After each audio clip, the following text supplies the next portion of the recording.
writers and broadcasters vote for the annual NHL trophies, and often are dead wrong. And I expect that 1989 will be no exception. The voters concentrate on points rather than performance, and that's the problem. They miss the little nuances that are so important in winning and losing. Let me give you an example. Each year, the Norris Trophy voting for Best Defenseman invariably is tilted in the direction of the backliner who scores the most points. This year, Paul Coffey of the Penguins no doubt will win the prize, but in my estimation, he doesn't deserve it. My choice would be Craig Ludwig of the Canadiens. He's a genuine defenseman who does what he's supposed to do, defend. The award that has the most curiously unfair voting tilt is the Lady Byng Trophy for good conduct combined with superior performance. Now, for some strange, crazy reason, voters each year give the prize to a forward. Now, can you believe this? It's 35 years since a defenseman, a guy named Red Kelly, won the Lady Byng. Surely a defenseman who plays the game hard but clean is deserving of Byng recognition. And what better example than Brian Leach? I'll bypass him for the Calder, but suggest that there has rarely been a stick handler who combines robust but clean play with a high level of efficiency. For a change, let's forget about a forward for the Byng and give it to the guy who deserves it, defenseman Leach. Finally, NHL hockey, great skating.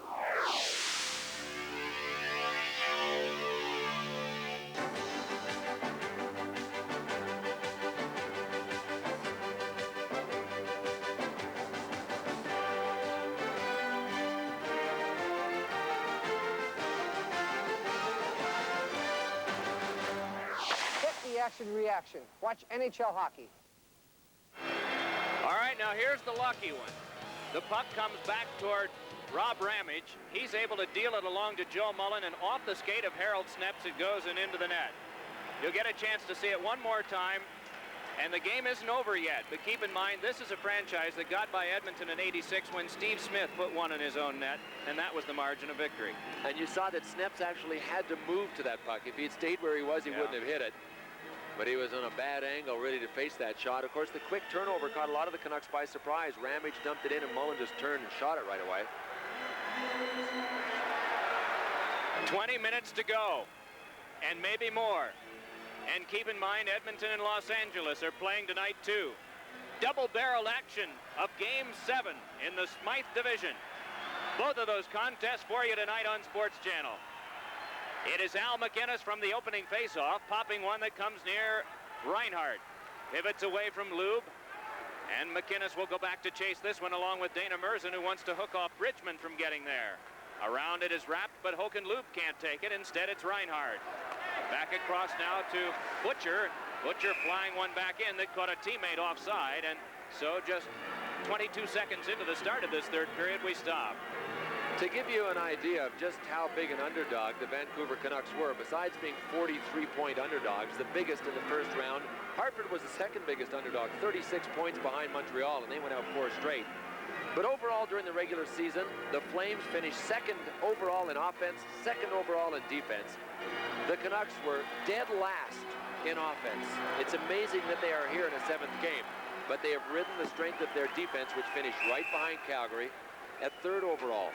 And you look further at the numbers. Vancouver, 18th on the power play. Calgary, 3rd overall. As a matter of fact, 3rd was the lowest of the 4 main rankings for the Flames. 2nd in offense, 2nd in defense, 3rd on the power play, number 1 in penalty killing. So, gives you an idea about the odds that the Canucks were up against in this first round. They're starting the wave here at the Saddle Dome.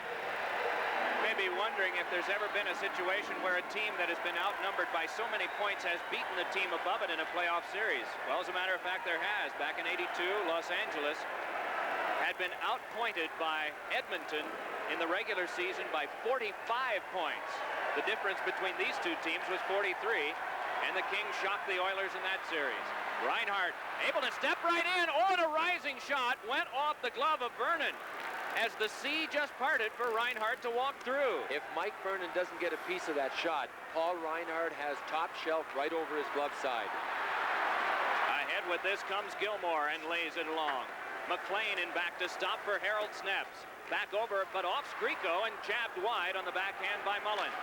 It is forced deeper by Colin Patterson. Here is Sneps stepping to it. A pass that's right on to Skriko, who outlets to Bradley. Bradley watched by McCrimmon. Tries to go by, but can't. They check one another off, and then Bradley tries to recover. Two-a-side battle, and Rich Sutter tried to get one to the front, but his backhander went into the skates of McGinnis, who banks one off the back of the goal over to Mullen. Kept alive by Sneps, then along to Bradley. Bradley from behind tries to get away from Gilmore and does. Points it back to Sneps. His shot, and that one grabbed and held by Vernon. 1:49 gone, third period of play. It's the Flames 3 and the Canucks 2.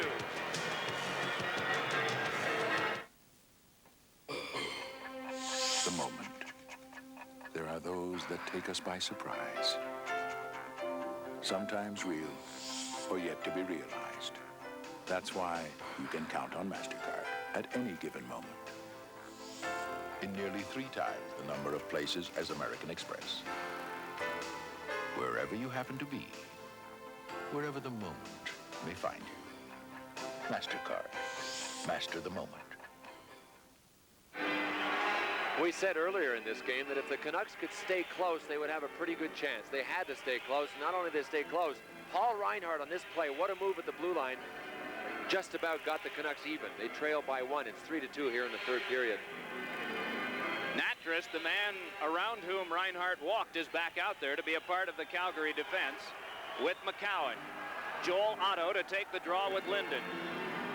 Gord Brossiker to put it between them.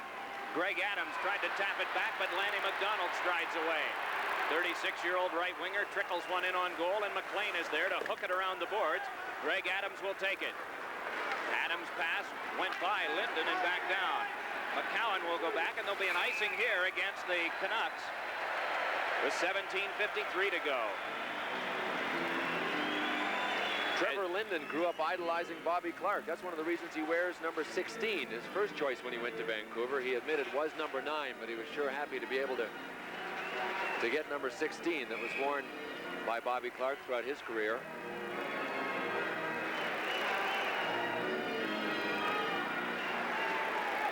We were pointing out how in 1986 why the Flames got a break when Steve Smythe put one in his own net for the Oilers net rather, and eventually turned out to be the one that took the series from Edmonton by Calgary. And a lot of blame was cast on Smythe, but one thing that is often forgotten is 18 minutes were still left in the game when that happened. And here, with this situation, there's been a whole period of play that has to develop yet. Adams lays one in deep. Gliding out to handle it is Vernon. Down he goes on the lean of Stan Smyl, who was nearby. Now it is Natras stepping back out. Has Otto along with him, and Natras trying to move in on Reinhardt. Slams on the brakes and takes a look. Deals one off for McDonald. Tries to get away from Greg Adams, but can't. In comes McClellan, who centered one. That one slowed down by McLean, and a pass came across for McDonald, but he couldn't take it. Stan Smyl able to pivot and look over the traffic. Hands it on to Linden. Big drive, and it went wide. And I'm not sure that Vernon had gotten across in time, but the shot went wide of the goal. Boy, can Linden crank him. Here is Butcher, pursued by Theron Fleury. Garth Butcher tops one out for Tanti, shouldered by Tim Hunter, but ahead comes Smythe, and his drive went wide. Now G.C. Adams with a shot, and that went wide. McClellan gets away from the check of Butcher, but the puck comes to Reinhardt. Back across to Garth Butcher with 16:45 to go in the third period. Here's Tanti. His shot, and getting a piece of that one was Vernon. Now Tony Tanti able to pivot away and hands for Adams, and that one directed back out by Vernon, and the Canucks are continuing to get some good chances. In comes Fleury. Fires, and a pad stop made by McLean. And again, McLean keeps the score tight as that one trickled wide. Fleury with a good hit, gets the puck and fires. That one knocked down in front, poked out on. McLean got a piece of it and hangs on for the stoppage of play. Kirk McLean is doing it again. Early in the game with his team down 1-0, he stopped a couple of big Calgary opportunities.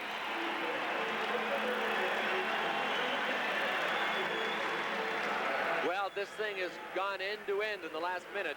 There's the toe save on Fleury. The Flames keep it in at the point, and there's McClellan's big swat at it that just went wide. See Fleury all 160 pounds of them soaking wet, took Lidster and crammed him into the boards, and the Canucks swarmed to the front. They still have protected McLean, Mike, very well. You saw an example of what we've been talking about. 3 Canucks in front, everybody there to help out to make sure that that last wall of defense stays intact. The Canucks out right now include Mel Bridgman, along with Harold Sneps. Puck sent to the back and high into Lidster it came. Lidster and Sneps are the defense. Sandlak, we mentioned Bridgman, and the other forward is Bozak. This one dealt right in on Vernon. Natras glasses one off that went by Loop, but covering back on defense is Lidster. Pestered by Nieuwendyk, it's dropped off to McCowan. Tries to steer to Loop, but it's Sneps outletting onto Bridgman, and Bridgman dumps in. McCowan takes from Vernon, rammed into by Sandlak, puck to Lidster in a drive, and Vernon grabs that one off. Good save, and a big wall was gliding across in front of him. That was Sandlak, but Vernon was able to see it. 15:47 to go in the third period of our game. It's still the Flames 3 and the Canucks 2. For the fire, for the drive, for pushing hard each time you try, for the hero staying true, for the team for coming through. This one's for you. World champions for the 4th year in a row, the Budweiser King, and Motor Week's Driver of the Year, Kenny Bernstein. This bud's for you. I'll show you what happens when you finish your check. Watch number 34, Jamie McCowan, going back to pick it up. Now, Jim Sandlak is going to wipe him out, finishing the check after McCowan passes it. Down goes McCowan. Sandlak went to the front, and he was the man there. At the bottom left of your screen, you see Sandlak? Good things happen to you when you finish your check. Sandlak ended up all alone in front of Mike Vernon because he took out Jamie McCowan. You know, and Lidster was able to hold that one in, I think, because the check was thrown, and as the puck went around the boards, the couple of the Flames seemed to be glancing back to see what had happened, and all of a sudden the puck was on Lidster's stick for that shot. There's a look at G.C. Adams' eye. You can see that there are stitches in there, redness underneath the stitches. What happened was, I'm just assuming that he was cut earlier in the game, Mike, and we never noticed it, but now he's gotten hit there again. He's re-injured it, and now it's bleeding below the cut. Off this face-off, trying to poke it loose. That time was Sandlak, but to get it and move it back up ice is Al McInnes. Nieuwendyk, Roberts, and Mullins, the goal scorers tonight for the Calgary Flames. Nordmark and Linden have the goals for the Canucks. Puck rolled back off, and McCrimmon drives it along. Joe Mullins' goal right now stacks up as the big one in the game. Though we're down to 15 minutes and 20 seconds. Still a lot of time to go here. And this is a Canucks team that has rallied back from a 1-goal deficit twice. Moving in is Bozak, and he's leaned down.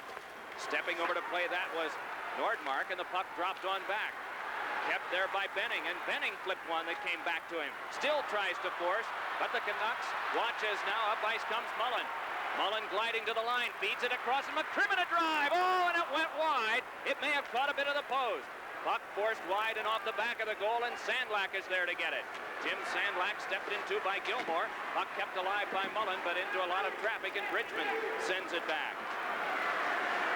McCrimmon, then Mullen, and up ice McClellan.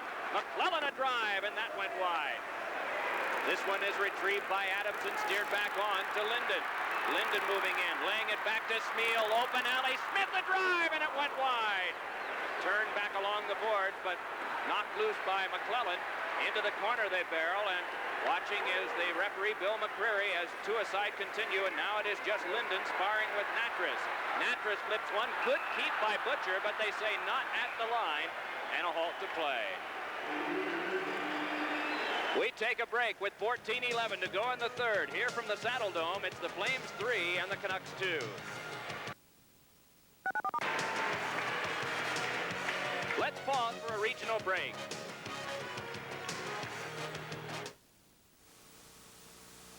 Hi, I'm Frank Mergler. I've been a roofing specialist with Sears for over 17 years. We at Sears offer a full line of quality roofing materials, professional installation, and meaningful 20 to 30-year warranties. People have trusted Sears for more than 100 years. We'll be here next week, next month, next year. You can count on us. So give us a call today. One of the ways the Canucks have been trying to generate offense tonight is to get people up on the play, their defensemen especially. Number 23, Reinhart, was the player that stepped into the slot. He had it bounce up over his stick just when he was teeing up the big slapper on Mike Vernon. But I've been watching for that, and the Canucks, when they've had a chance, have gotten their defensemen up on the play, and they have to. Lube turned one in on goal, swept away by McLean. Pass from Sutter went by the breaking winger Bradley. Tapped back by Håkan Lube, but then sent further by Bradley, and around the boards it is stopped by Vernon and left there for Merzen. Merzen's pass banged loudly by Lube and all the way back down. This will be icing against the Flames as back to touch up is Butcher. Boy, as you look at Garth Butcher, the defense partner of Paul Reinhart, Paul Reinhart has been on the ice for just about this entire game. Every time I look, he is out there. As you look at number 12, the captain of the Vancouver Canucks, Stan Smythe.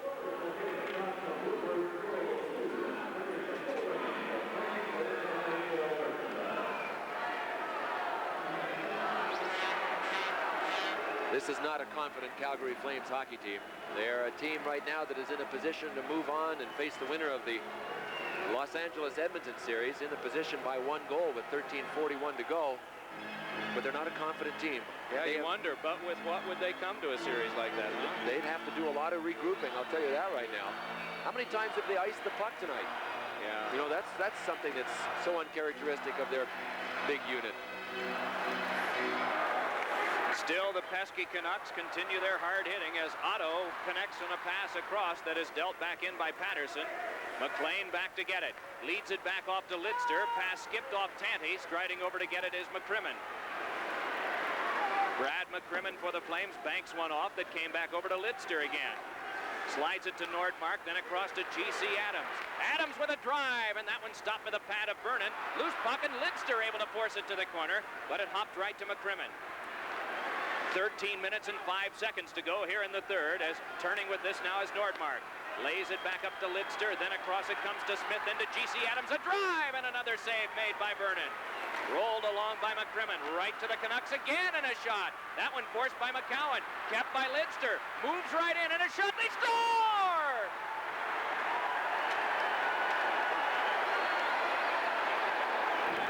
Mike, I think this one may have gone in off Brad McCrimmon. Now, Bill McCreary was motioning to a Canuck right away, but I'm not sure that this Doug Lidster shot, and what a save he made at the blue line.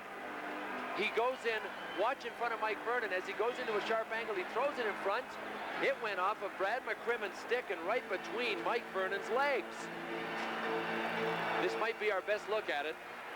See it there? So after Harold Sneps has one go in off his foot, at the end of the second period to give the Flames the lead, that one goes in. Doug Lidster shoots it off of Brad McCrimmon's stick. And what do we got here? Look at it, 3-3.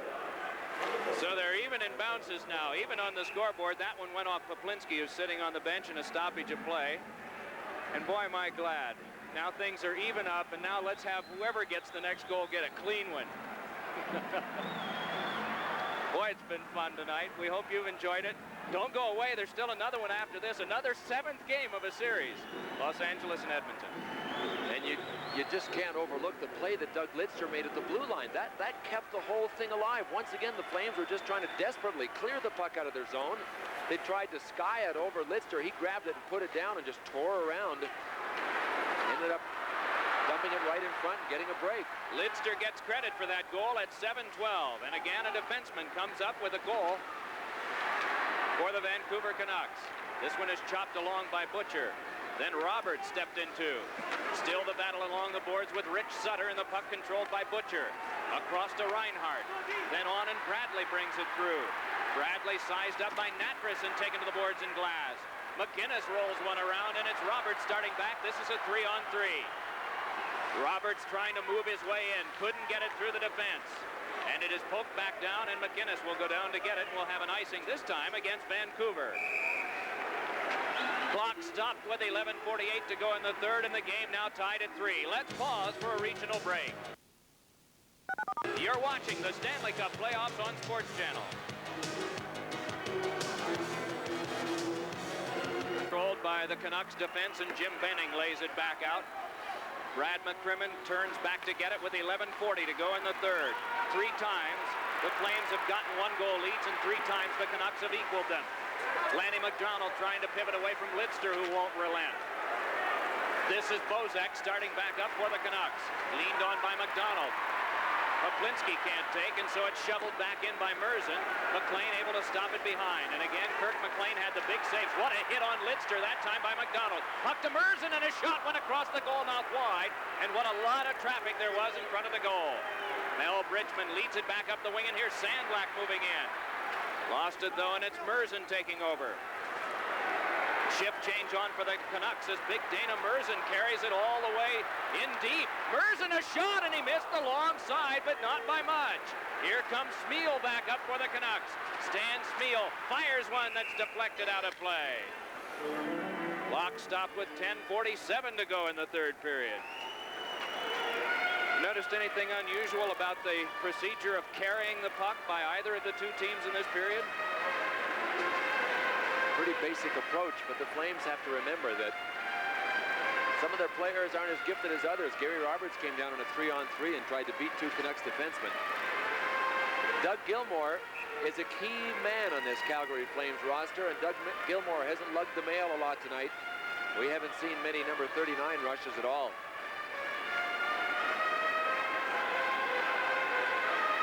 There are guys that you look to that are big producers during the year in key games, and it doesn't get any keyer than the 7th game of a series. Butcher a shot. That went wide and hopped back over to Reinhart. Reinhart with a drive, deflected right in on goal. Picked up by Natras. Outlets it on to Colin Patterson. 1 man back, it's Reinhart. Patterson drops to Mullen. His shot is deflected to the glass. Patterson centers. Oh, and that one went off McLean. He sweeps it around, and darting over toward it is Gilmour. It's dumped along by Smythe. Nice finesse move by Natras to keep it alive. Pivoting with this is Patterson. Gives it over to Joe Mullen. Watched by Butcher. Mullen centers one, and it's just away from the reach of Gilmour. Adams with a pass that's back up now to Paul Reinhart, who's moved up on the wing. Reinhart dances by Natras. Finesse one in front. Oh, and the shot went wide. Getting a piece of it, Vernon, off the stick of Linden. Now with it is Reinhart again. Reinhart trying to get to the front. Turned it off the backside of the goal, and Gilmour drills one all the way back down. 9 minutes and 45 seconds to go in the third period. Our game is tied at 3. Nordmark's pass, scooped up by Nieuwendyk. Flipped back ahead, but taken by Smythe. And we get an offside call. I can't believe that last rush by Paul Reinhart. Well, I say I can't believe it. I can. I played with the man.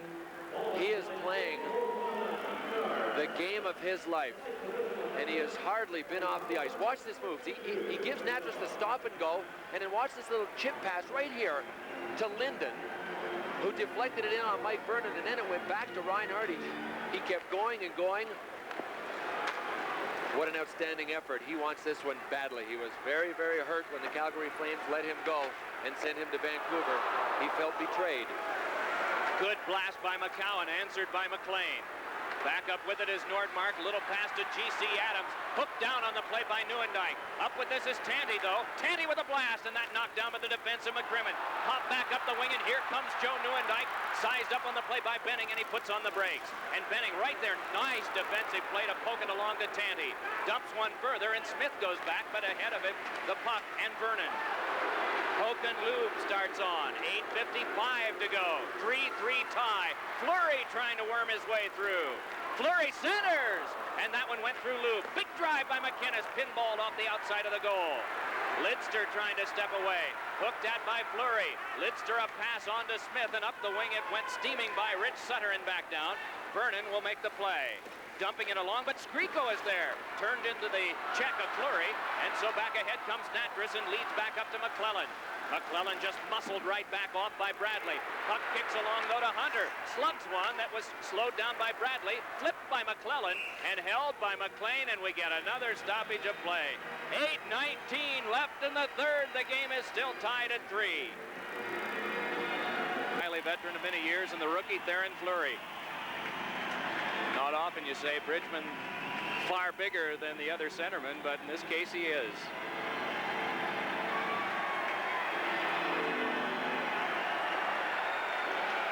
Canucks were having a conference, and that must have been what Bill McCreary was upset about. He wants play resumed, and right now. And I think Bridgman has been tossed out of the face-off. That's the case. Nope. He'll stay. Motions Paul Reinhart over toward the boards, and again the two go at it. Bridgman won it cleanly.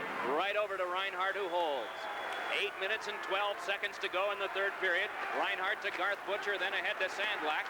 Sends one that McClellan fielded, but gave it right up to Reinhart again. Reinhart steps by one and brushed one toward the net, and it's blocked away. What an effort you're seeing from Paul Reinhart. Another drive, and that deflected away as it went off of McInnes. Picked up by Sandlack. Rolled behind, and here's Bozak. Steve Bozak trying to dance away, and McInnes is right there to take him down. Puck winds up underneath. Bill McCreary blows the whistle, stopping play, and there'll be a face-off near Mike Vernon. Reinhart, as we speak, is doubled over on his knees at the blue line. He is feeling a whole bunch of fatigue right now. You look at Theron Fleury, who is going toe-to-toe with Mel Bridgman on that last stoppage of play.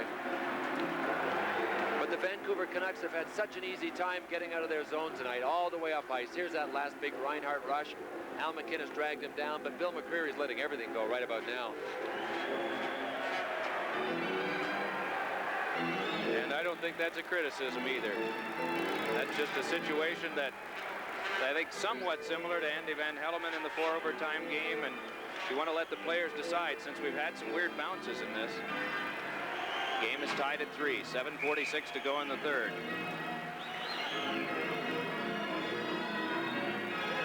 Yes, Edmonton and the Kings are playing tonight too.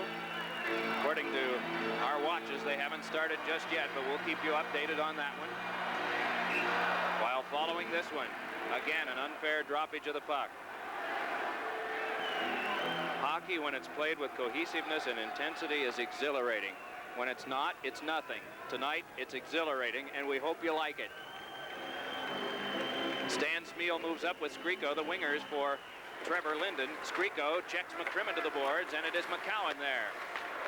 Moving back up with this, Jim Poplinski, the captain of the team, just feathers a bouncer that is slowed down by McLean. In to get it is Lanny McDonald, checked off by Lidster. McDonald given another bump by Lidster. Poplinski saw that forced off by Nordmark. Good hit applied on McCowan by Smythe. Puck bounces over to Petri Skriko, sent it ahead for Smythe, but he is denied every inch of the way by McCowan.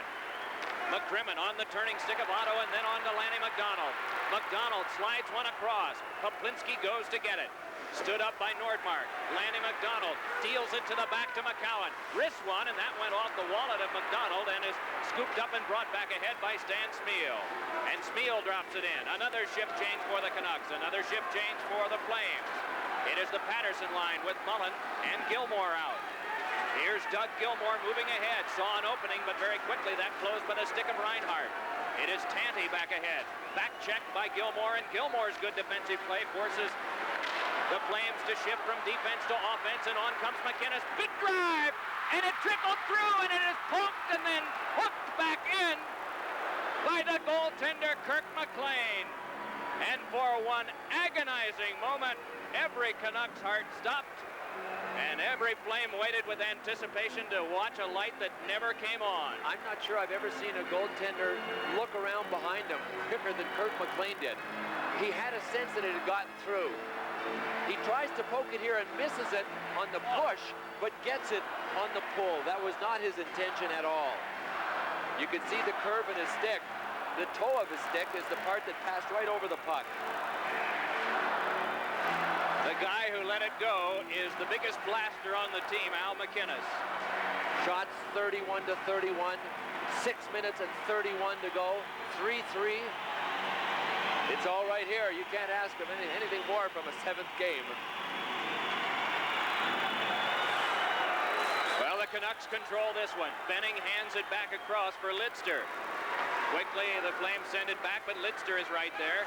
Guided one on to the stick of Merson, and back up they come. They've got a 3-on-2. Pass across, and Benning with a sweep didn't get it, but broke up the play. Benning tries to jam it along. It went off Nieuwendyk. Nieuwendyk battling with the smaller Petri Skriko.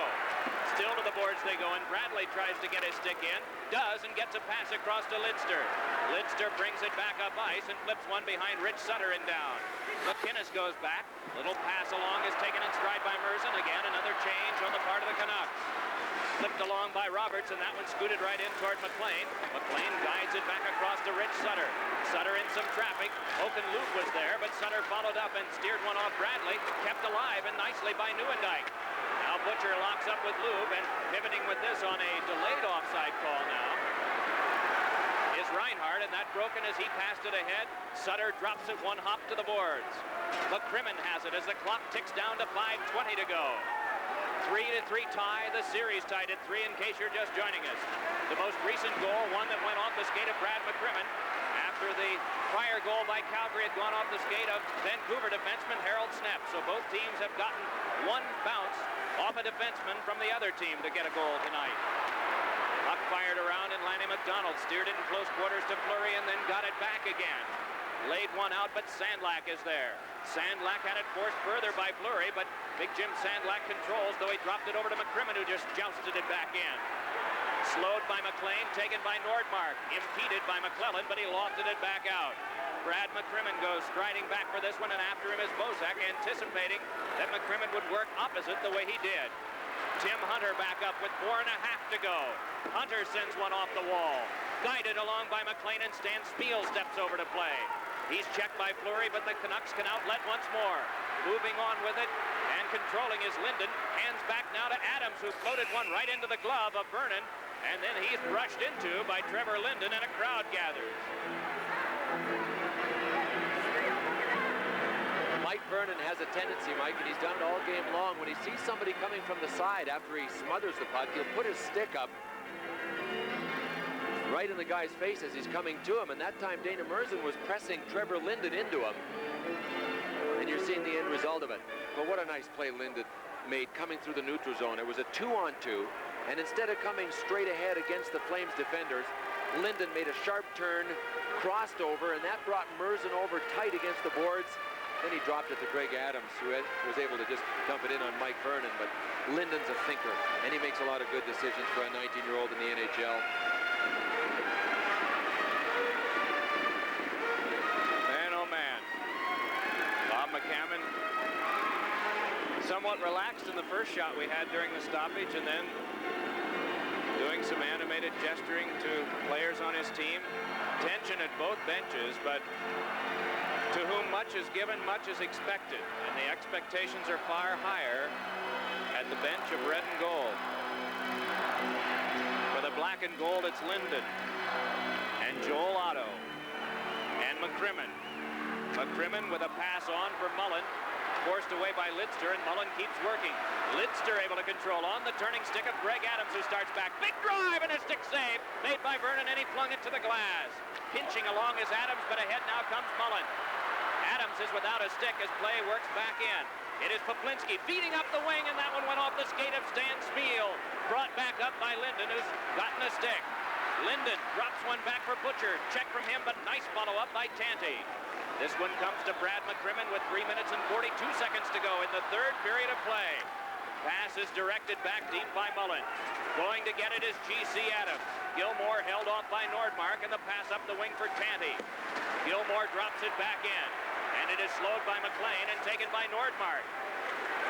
Here's Robert Nordmark gliding back out to neutral ice. Then to the Calgary line, and offside is called against the Canucks. And the clock stops now with 3:20 to go in the third. We don't need to tell most of you that a full intermission is taken if the teams are tied, and then there will be the start of 20-minute sudden death overtime periods. During the intermission, we'll be going to Los Angeles, where another Game 7 will be in its first period. The Kings and the Oilers. All positive for Bob McCammon. Come on, boys, come on. 3 minutes to go. We're hanging tough. We got him where we want him. Such a nice position to be in. I'm sure it's nerve-wracking to be in a 3-3 game, no matter who you are. But you know that the pressure still is on the shoulders of the Flames at this stage of the hockey game. It's not on the Canucks at all. Flames ice the puck. Down for the touch-up is Benning. Lumber to the rubber. The clock stopped with 3:05 to go in the third, and our game tied at 3. The 1989. After another icing, the Flames are faced with a face-off to Mike Vernon's left. Joel Otto, their key man on the draws, is out there. He'll take it against another ex-Flame, Bradley, number 10 for the Canucks. Otto on the draw with Linden. Puck scooped up by McCowan. McCowan pestered by Rich Sutter, and he put some lumber on him. Around now to Natras, then up for Mullen. Kept by Reinhardt and floated, but Natras able to knock it down and play. Skriko trying to smoke him out, and Natras fell, but made a good recovery. Then Skriko continues to work. Puck flicked along, though, to Colin Patterson, and it's kept alive by Butcher. Butcher floated one that went off McCowan. Turned back up to Patterson, then on now to Otto. 3-on-2 as in comes Joe Mullen. Fires, stick save McLean. Rebound turned in on McLean, as Otto could not get much wood on it to try to finesse around. 2:32 to go in the third. Well, the Flames sure had the right idea on this play, and we talked about Joey Mullen way back when. It seems like hours ago at the start of the game. Joey Mullen has had a strong game. I think you could always count on Joey in a big situation, and here he just drills into McLean.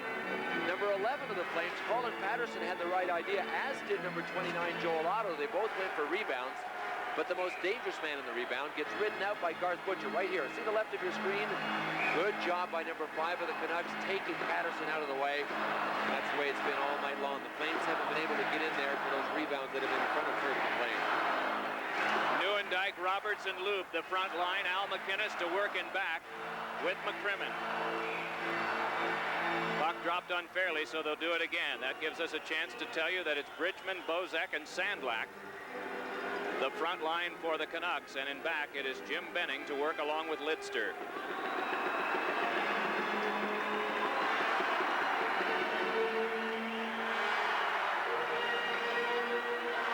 Bridgman wants it dropped his way. Sweetnock says it's my way. Bridgman wins it cleanly. Another big face-off win for Mel Bridgman. You know what Bridgman's doing, Mike? He is waiting till Neuendijk has his stick on the ice. And as the visitor, Neuendijk can make Bridgman put his stick down first, but he didn't do it that time. Neither did Fleury the time before. That's how Bridgman's winning them. Nobody's making him put his stick on the ice first. Good point. Puck turned along, and it went by Benning. Benning will have to stride back to get it. Lidster there. And then is given a shove by Neuendijk as you watch Benning playing.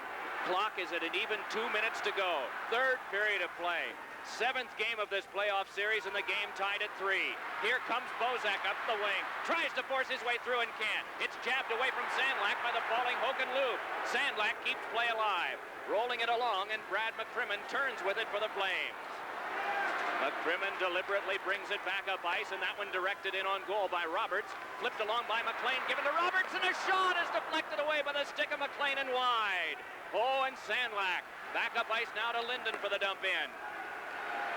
Getting it is Lanny McDonald, down to 1 minute and 22 seconds to go. McDonald's pass up the wing for Poplinski, and that deflected away. Stan Smeal leaning on him, and down he goes as Adams trying to get it along to Linden. Wanted to feed, but got it back again. Here's Linden trying to pick his way through, and a backhander, and that one floated wide. Linden leaned on by McCrimmon out in front, and Greg Adams couldn't get to it.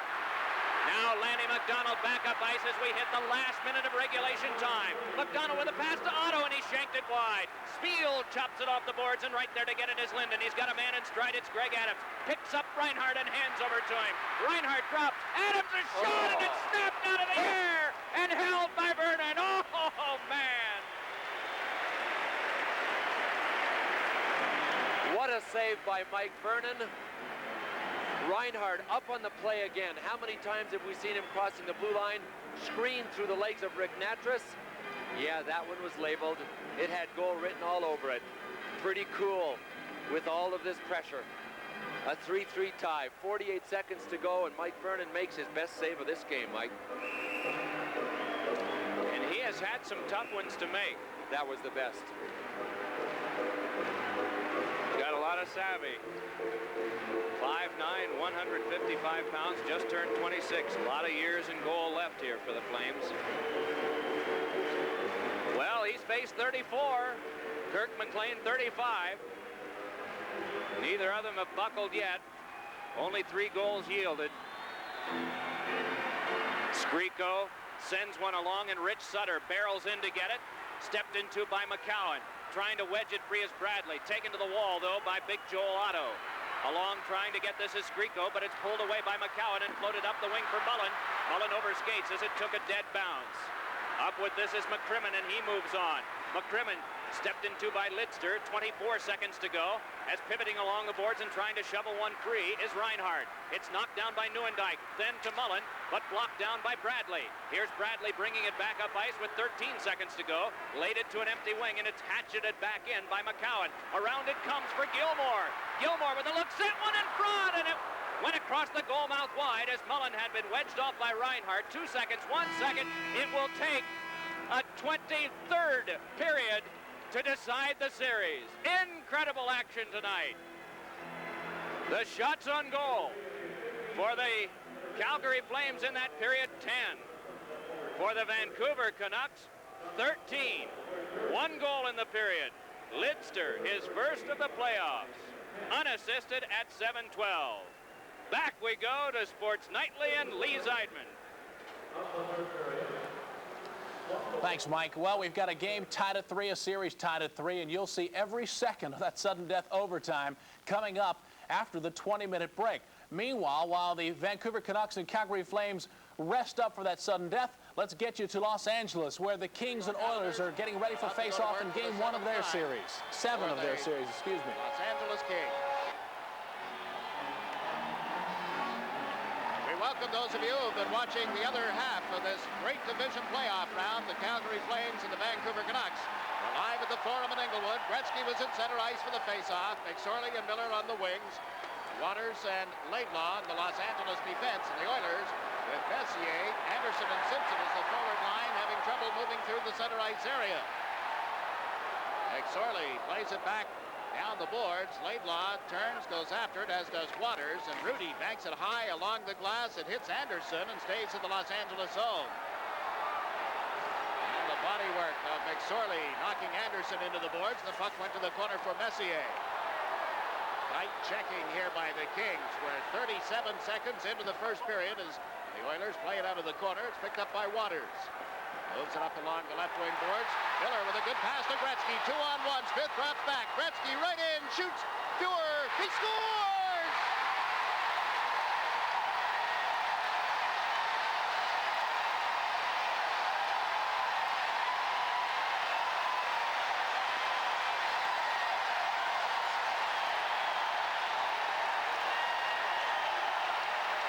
They've come from all over to witness this one.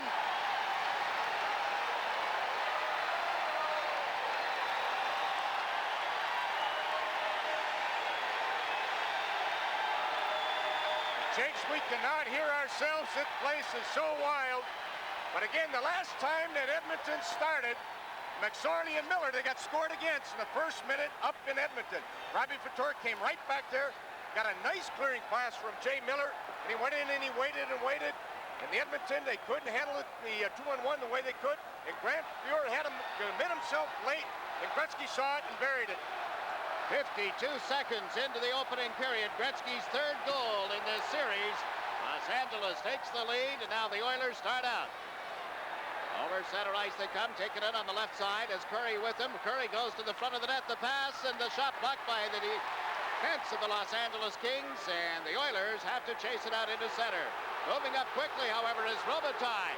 He holds it at the Edmonton line, look toward Nichols, and plays it across to the far side. It's picked off by Curry. Curry over the line. Good play by DeGray, stepping into McTavish. They go at one another with the sticks momentarily. Now McTavish runs into Robitaille. The puck went off Nichols' stick. Picked up by Duchesne. He's given it to Luc Robitaille of the Kings. Right side, there's Gretzky for a shot that's deflected. Oilers trying to move out of the zone. Kings with 3 men in forechecking. Duguay picks up his man here on the right side. Tying up Norman Lacombe at center ice. Lacombe manages to get the puck to Carson, but the play is offside. And again, DeGray pushing and shoving after the whistle. Nothing develops from that, and the crowd is standing again, applauding Wayne Gretzky and the Kings as they take the lead over the Oilers. Gretzky holding it, and then beating Grant Fuhr. You talk about money players, that's what Wayne Gretzky is. And what a tremendous play he made just to freeze everybody on that first goal. Nice pass from Jay Miller. Now watch him. He's going to wait. He's going to wait. Defenseman's playing it pretty good. But Grant Fuhrer, again, was a little worried about the pass to Marty McSorley, and he committed himself just a little, and that thing just found its way home. But again, the key thing is here is Wayne Gretzky's patience. Waits. And again, that's the pure goal scorer. That's a money player, but let's give some credit now to Jay Miller, just inside of his defensive blue line. Makes a great clearing pass. He just used the boards, and Gretzky skated into a free punt. But again, let me point out, the last time LA started that lineup, McSorley, Miller, Gretzky, they got scored upon in the first 33 seconds in Edmonton. So is that something to set the pace here? I don't know. We sort of questioned it at the start, but now you can't. It had to be a good move. We said, what are they doing? But this time it paid dividends for them. They look for every little omen you can find at playoff time, and especially Game 7. Gretzky gave the Kings the lead at the 52-second mark. He's now just 1 goal shy of what Mike Bossy did in his brilliant playoff career. 84 Stanley Cup goals, Bossy with 85. Duguay falling, put the puck on Kasper's stick. He shoots. Fuhrer reaches behind him, but has held on to it.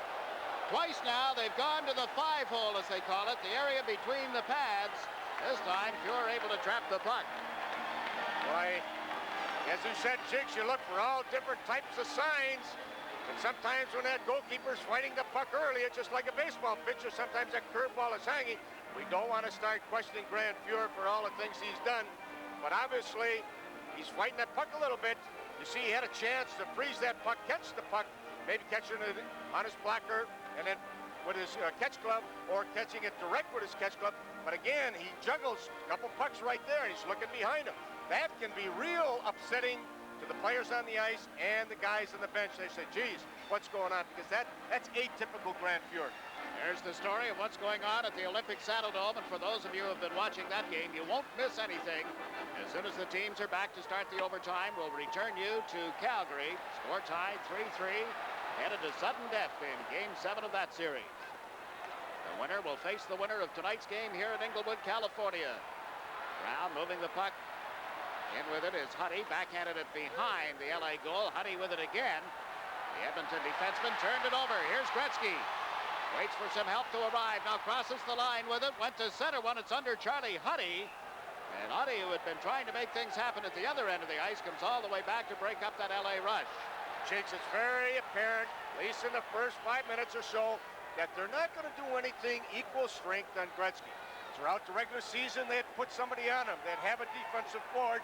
And most of the time, that was given to Esa Tikkanen. They haven't shadowed him. They're saying that Gretzky's only really hurt us on the special teams. He hasn't done anything equal strength. Well, he did it right there. But what he does, he would just find ways to use the people around him if he is being, take the tight check, or bodied, or whatever. But in my opinion, because of this man's extraordinary ability, they've got to put somebody on him to stay in the game. If they don't, I think they're going to pay the price.